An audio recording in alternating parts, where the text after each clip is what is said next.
The last habit, habit 7, is to sharpen the saw. Let's say you see a guy cutting down a tree with a dull saw. You say, "Hey, why don't you sharpen that thing? It's going to take 6 hours at this rate."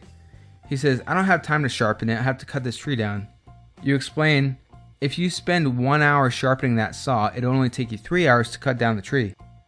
You don't have time not to sharpen the saw. This example can be applied to our lives on many different planes. We are the instruments, and we have to regularly sharpen 4 areas, and these areas fall into quadrant 2 activities. Physical, find the importance of it. Again, it's not urgent, but it's important.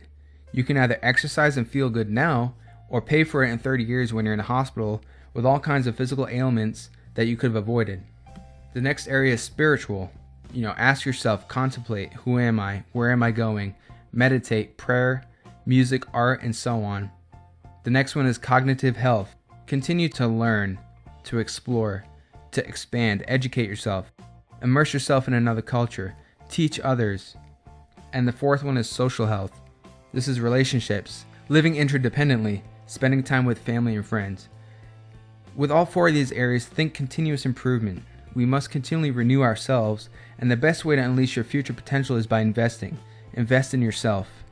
Strive for continuous learning and improvement. Doing so renews each of the other habits as well. This habit keeps you fresh so you can handle the other 6 habits. Make these 7 habits a part of your life.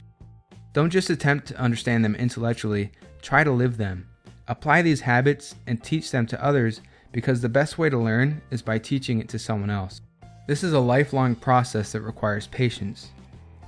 It's not a quick fix, it won't happen overnight, and it will be a challenge. As you continue down the path, you'll hit obstacles, and you'll fall back a time or two, but this is necessary.